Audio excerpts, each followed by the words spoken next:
नमस्कार, मी अंजली रेसिपीजमध्ये आपलं स्वागत आहे. तर आज आपण बनवणार आहोत आलू के पराठे. खमंग आणि खुसखुशीत असे आलूचे पराठे बनवायचे आहेत आपल्याला. सगळ्यात प्रथम मी बटाटे उकडायला ठेवणार आहे. त्याच्यानंतर गव्हाचं 2 वाटी पीठ घेतलेलं आहे मी. ते चाळून घेऊया.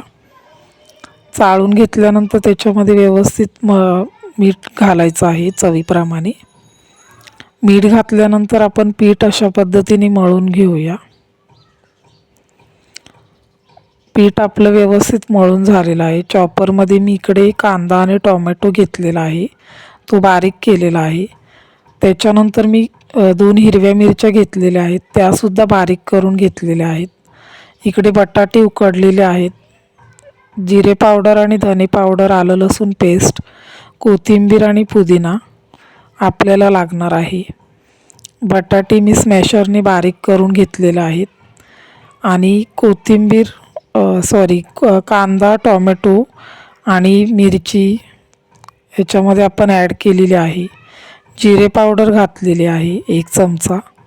1 चमचा धने पावडर घातलेले आहे. वरून थोडासा गरम मसाला घालूया. गरम मसाला व्यवस्थित घालायचा आहे. त्याच्यानंतर आलं लसूणची पेस्ट घातलेली आहे 1 चमचा. त्याच्यानंतर आपण कोथिंबीर घातलेली आहे. पुदिन्याची पाने घातलेली आहेत.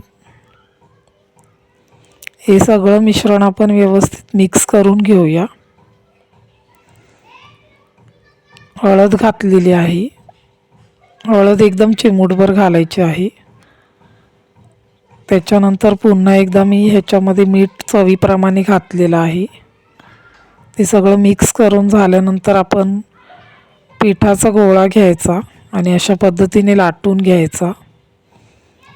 आता बटाट्याचं मिश्रण आपल्याला पिठामध्ये ॲड करायचं आहे. अशा पद्धतीने गोळा करून घेऊया. गोळा करून झाल्यानंतर आपण व्यवस्थित पराठा लाटून घेऊया. व्यवस्थित पराठे लाटायचे आहेत आणि खूप छान होतात आलू के पराठे आणि खायला सुद्धा खूप सुंदर लागतात. दुसरा पण मी दाखवत आहे तुम्हाला. खूप छान होतो हा पराठा आणि तुम्ही पण एकदा ट्राय करून बघा. अंजली रेसिपीजला सबस्क्राईब करा, लाईक करा आणि शेअर करा आणि हो, कमेंट करायला सुद्धा विसरू नका.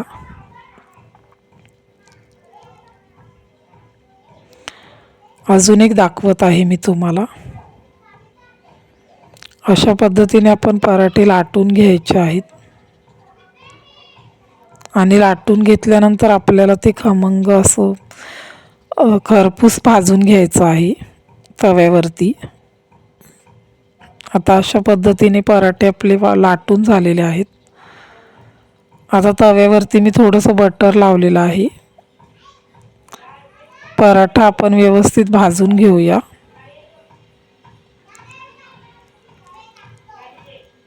खरपूस असा पराठा आपण भाजून घ्यायचा आहे. बघू शकताय.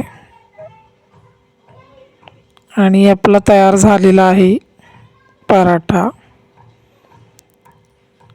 खूप सुंदर होतात हे पराठे. तुम्ही सुद्धा नक्की ट्राय करून बघा आणि अशाच नवनवीन रेसिपीजसाठी अंजली रेसिपीजला सबस्क्राईब करा. थँक्यू. बाय.